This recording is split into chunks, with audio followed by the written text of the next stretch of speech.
Hello, and welcome to the Passion on Purpose Leaders on Center Stage podcast. I am Steph, and I'm the owner and creative director at Vim. Vim's mission is to showcase the enthusiasm and passion of business leaders nationwide. I cannot wait to have you listen to the show and stick around. At the end, we talk a little bit about how you can be my next guest.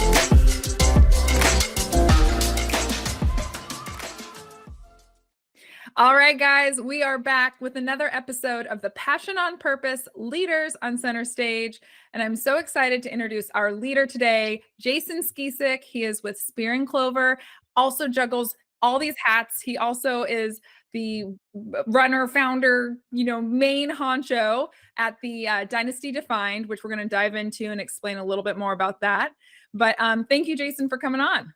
Oh my goodness, Steph, thank you so much for having me on. Your vim and energy is coming through in big ways, and I'm really excited to talk to you and your audience today.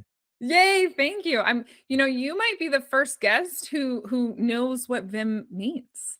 It's funny. I used to say it all the time, but it's like an old-timey word because I grew up on black and white shows when I was a kid. And so like vim and vigor and like, or like it would be in the old commercials for like soda pop and stuff. And yeah, it was immediately when I saw it, I was like, oh, Vim, she must be a ball of energy. Yes. Okay. I love it.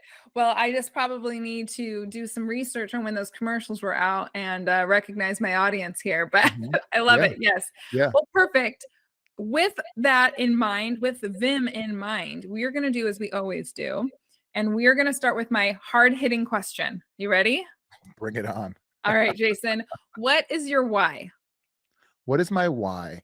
I think that everybody is sort of an archetypal role in a village. And so there are fishermen and there's builders and there's teachers. I am undeniably a shepherd. It is my job to help you get where you're going without hopefully letting you get hurt.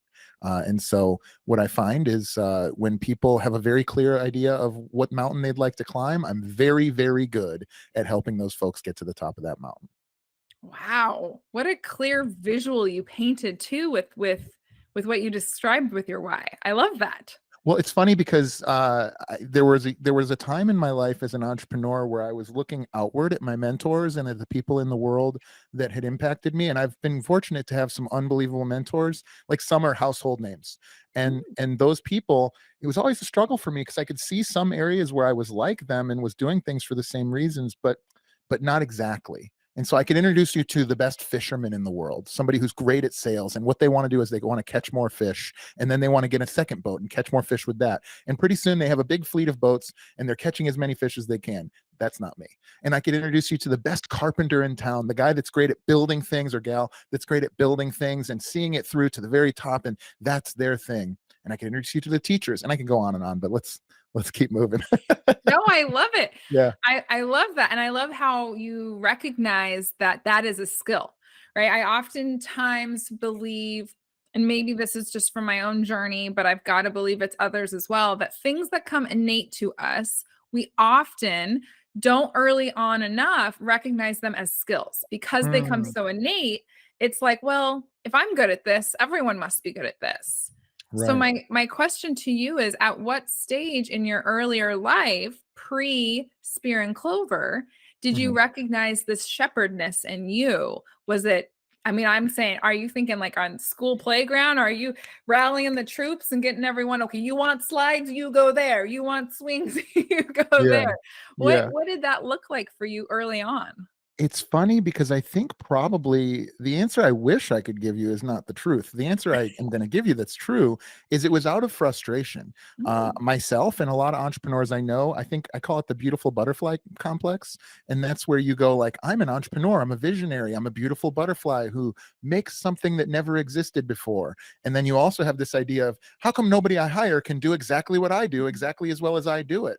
And I just realized pretty early on through frustration and failure that that's just not the case, that there are some people that are talented at seeing problems from a high angle or from a high view and being able to solve them while they're moving forward, their head up and feet moving at the same time. And there are some folks who just are not that capable of that. And they need to be, guided and taught and shown specifically how we want to do things. And that's okay. Because if I choose to believe that I'm exceptional as an entrepreneur, the other side of that coin is I must help those that serve in the businesses that I own to do a better job of energizing my vision. Yes. I love that. So when was that for you? When was that frustration point? Probably in about 2017. In Okay. about 2017, for the first 7 years of owning a CrossFit gym, which I've owned for 12 and a half years, although I don't manage it or own most of it anymore. For the first 7 years, it was a jobby. Me and some veteran friends wanted to have a gym to do adult playground stuff, to lift things and throw things around and walk on our hands and all the fun stuff. Yeah. But I was working as a banker. I was working in a career as a financial analyst at the biggest bank in the world. And so, I didn't really put any of the business practices in. It was just for fun. And then when Mhm. I realized that I was an entrepreneur and that my passions lied with this tribe that we were building, I started to ask the questions that I had just ignored for so many years. And as soon as you start to ask those questions, you start to get the answers that maybe you were afraid of, but they're Mhm. solvable. And so I would say things like, how come the 4 p.m. class was coached so poorly? Well, it turns out it's because I had never written down how a perfect class should run. And how come the bathroom wasn't clean? Well, it turns out that I had never asked any of my part-time amateur coaches to learn how to clean the bathroom on a schedule. And I could go on and on, but until I started to not just be willing to, but like seek out the questions that I had not yet answered in my business. It wasn't until then that I started to realize sort of the gap between where we were and where we wanted to be. And then when you realize this gap, what was that next step? So, okay, before you dive into that, though, I want to point out one, I love your examples. I Thank love that. I know you're like, I could go on and on, but I think they paint such a beautiful picture, right? Or at a fitness gym, whether it's a yoga studio, boxing studio, CrossFit studio, right? If you don't recognize, if it's in your head X, Y, and Z, and you just expect everyone to know what's in your head. I say this, and my husband listens to the show. I love my yeah. husband so much. And so he's gonna laugh when he hears this. But what sometimes I tell him, I'm like, you might have thought that really loudly, but you didn't say it, right? So people who we're working with don't hear our thoughts, no matter how loudly we think them. And so I love that you point out that even something as minute, as seemingly minute as cleaning the bathroom, that really does need to be explained, and the expectation of that needs to be outlined. So I just I want to encourage you to keep those little examples that you're giving, because I think they really help. I know they will help the listeners. So then you're at this gap stage. Yeah. What does that look like? Well, that we'd bought into a mastermind group that was very good at what it does. It's called Gym Launch. It's Alex Hormozzi's business. Okay. So we were like the fifth client for that guy. It's Okay. fantastic. And it worked. He was selling money. He was selling the right answers to grow a gym. But what he wasn't selling, and this isn't a knock on him, but what he wasn't doing is running your gym for you. He wasn't teaching you how to grow by multiple factors. We went from 93 clients after 7 years. It took me 7 years to cross 200. It took me 6 months to get to 300. And so we were growing incredibly rapidly, but we also had been, we needed to fulfill very well, and we needed to retain our tribal voice and the culture that Mhm. we had developed over so many years.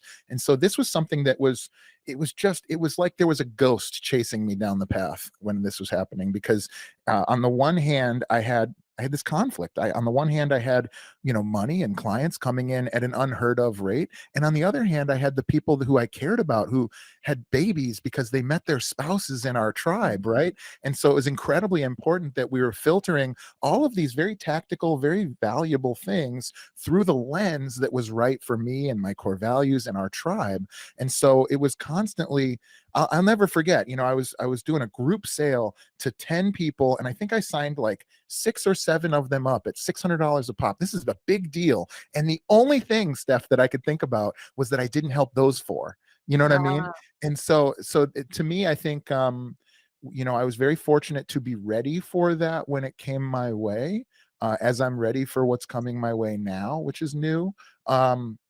But I do think that where the rubber met the road was just being willing. When, okay, we got 12 people coming in, what can we do? Do we have 2 classes of 6? Do we put them into regular classes? Do we make them go Monday, Wednesday, Friday? Can they only come at 5 p.m.? I could go on and on, but these are conversations that I had to go down dark rabbit holes with to really balance out this machine. And so Mhm. one of the habits that came about at that time is about once a month, I go into a float tank and I look at my business like an engineering diagram of an engine, and I just blow it all into pieces. And then I say, okay, is this the most efficient way to move forward from this float? And I move things around and I think about relationships and I think about the frictions and how maybe I thought things would go one way and they ended up going another way. And then when I reassemble that engine, usually it's not dramatically different, but it's as efficient as I can come up with in the moment. But I make sure to make that part of my practice, because otherwise we're going to be limping down the road on two cylinders and no oil in the engine, you know? So I got to make Yeah. sure to do that once in a while. Yeah. Okay, I have to ask the maybe silly question. So when you say the float tank, is this a fictional float tank or there's float tanks now? Like, is that your way of tapping into that is truly a real float tank like they have Oh now? yeah. Oh, Okay. absolutely. I Yeah. I, love that. I go to a sensory deprivation float about once a month. I have a recurring membership with a local company. I cannot more highly recommend it. I've been wanting, we have some out here, so probably about Yeah. 45 minutes from me, in Tacoma, Washington. And there's a couple out there. And my friend, he keeps encouraging me to go try it out. And I just haven't. I mean, I'm talking like 5, 6 years of encouragement. So clearly I need to go try this out. 3 times. You got to go 3 times. Okay. Most entrepreneurs, the first time they go, they can't quiet their mind. They're just, so I'll just like bounce around like a baby otter. Like if that happens, I just like go with it. Don't even fight it.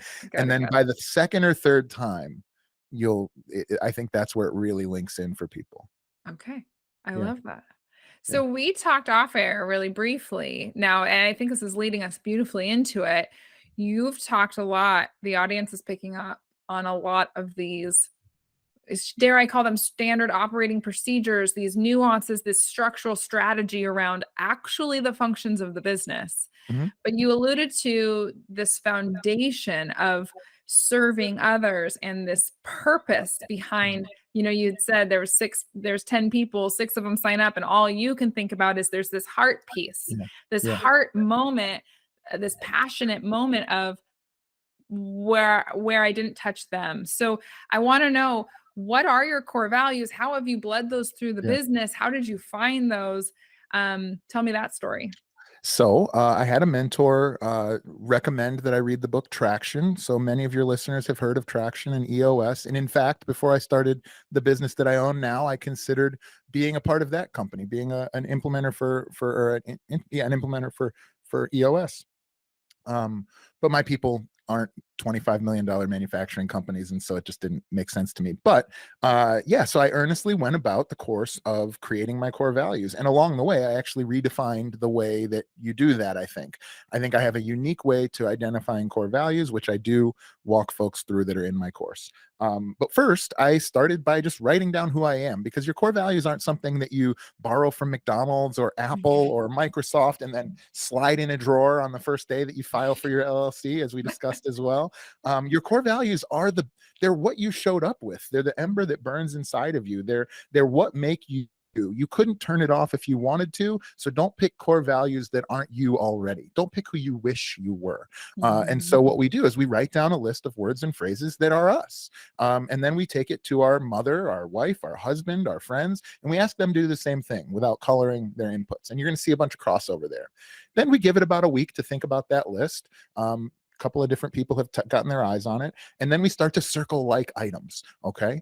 And this is the time where I'll tell you what my core values are, just to make this a little easier. Who I am is described by Spirit of the Puppy, which is like high energy, loves adventure, gets energy from engaging with people. If you walked into my gym and I'm in the very back, hey, how's it going? And I'm walking across the room. We balance that with military mindset. Military mindset I acquired in the Army, and that's like discipline and always stepping forward when there's an opportunity for responsibility. And so the balance between Spirit of the Puppy and military mindset is what makes Jason Jason.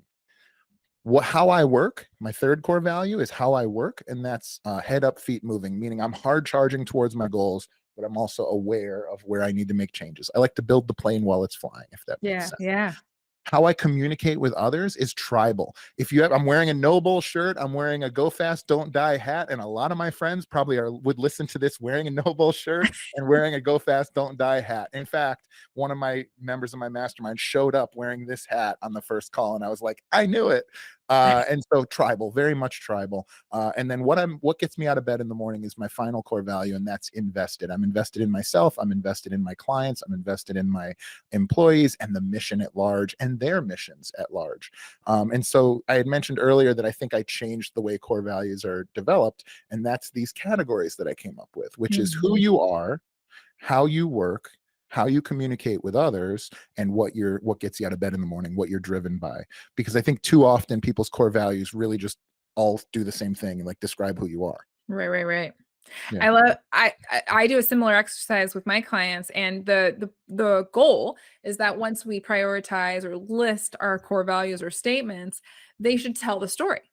Yeah. And the same way you have that structured is through Jason, and this is how I work, this is the way you'll see it, this is and this is why, right? Yeah. It tells this beautiful story. And so I Cool. love that you categorize that. That makes Yeah. it also makes it for those who aren't like us, who just understand the power of this, have worked on it before, maybe it came slightly innate. It's a very challenging, overwhelming task to take on.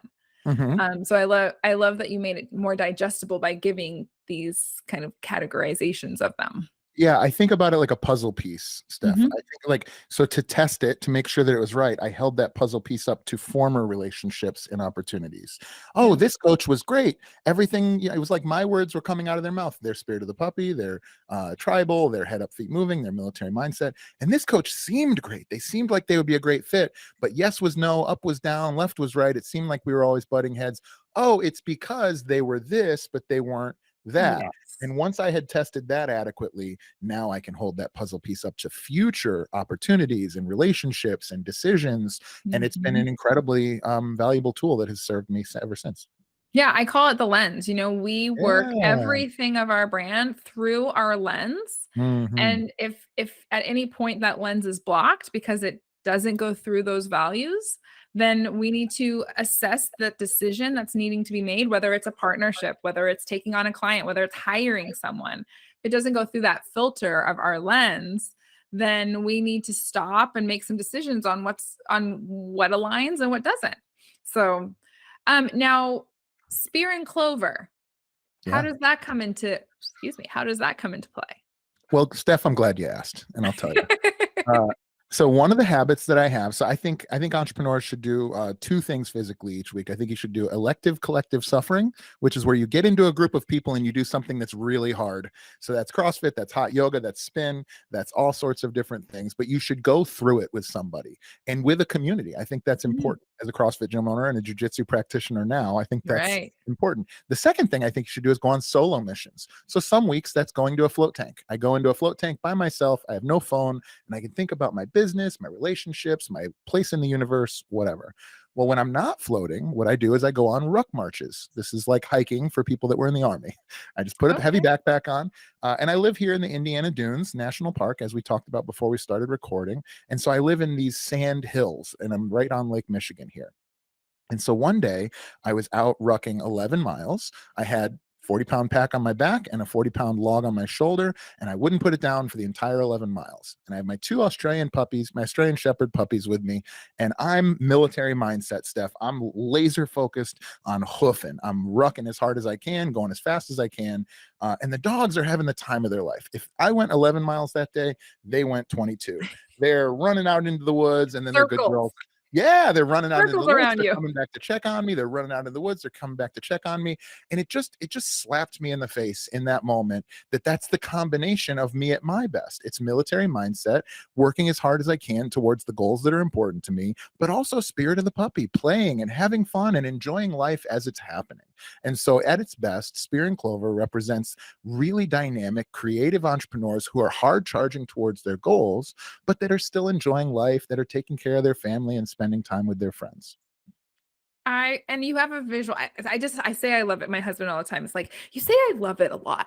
Yeah. But I do. I love that. Yeah. Like, I truly love that Yeah. moment that you painted the picture of pulling that all together. And you also, so, you know, if you're watching this on YouTube, you might see Jason occasionally with his arm has this beautiful visual representation. So those who aren't watching, who are listening, Jason, describe what you have.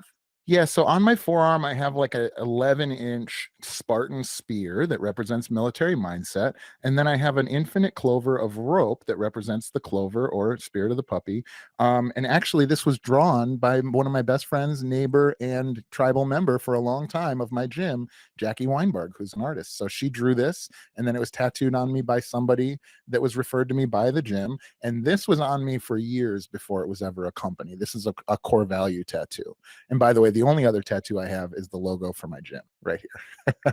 So I guess I'm like my own private billboard, I guess. That's awesome. Yeah. Well, I could tell that we are like-minded and we could probably geek out forever, but I'm sure the audience is tapping into a lot of really relatable, great things with you. And so I want them to understand in a very specific way what it is that you are doing, whether through Spear and Clover or through Dynasty Defined. What does that look like? Who is that for? And what's a great way to kick things off with you? Yeah, so for starters, you're already in the right place. If you're still listening to this, it's because you love Vim, you love what Steph is building here. And as she said, we're very like-minded. So I would say check her out and give her a like and a review and share this with somebody else. But if you like my vibe and you prefer a mustache to a beautiful head of hair, then then I guess come on over to Spear and Clover. So Spear and Clover is for magicians. These are folks that have magic between their ears. They've run through the brick walls. They've worn all the hats, but that won't get them to the next level. In fact, it's the thing that's probably stopping them from impacting the world with their mission in a bigger way, is that they're trying to do everything. And what I help people to realize is that by asking the right questions, we can actually take that magic that's stuck between your ears and we can codify it into science that we can scale out to a team and then the world. And as far as who I help that are magicians, it's the people who are going to try to climb Mount Everest anyway. If you're going to climb Mount Everest, I'm your Sherpa. Does that make sense? And so if you're not, if you just want to have a going concern that's going to pay the bills and keep people off your back, you're probably not the right fit for me. But if you want to find out if you'd fit, I would love to offer a free test drive of our mastermind. Our mastermind meets on the first and third Fridays of every month. We bring in an expert guest speaker, and then we spend 60 minutes in small groups masterminding peer-to-peer.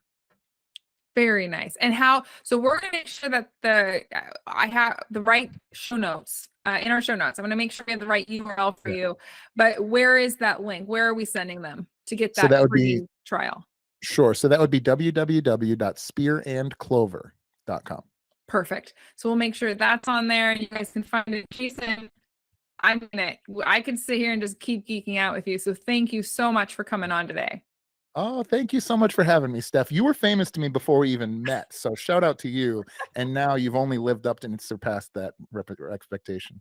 Well, thank you for the kind words. And I can't wait to hear how the audience relates to this, because I know there's so much great value. And guys, until next time.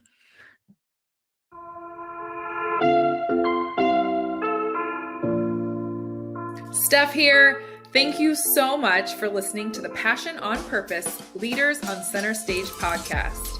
If you are a successful business owner and you lead your business with passion, we'd love to feature you on our show. We'd love to share with the world what makes your business great and how you have intentionally led passion throughout your business.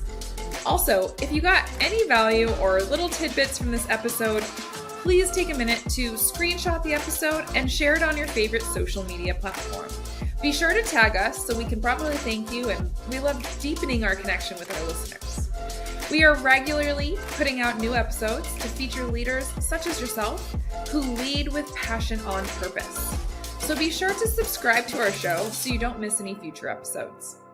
For more episodes, guest information, or details on the show, please visit getvim.com/passion on purpose. That's getvim.com/passion on purpose. Once again, I'm Steph. I am the owner and creative director at Vim, and thank you for listening to the show.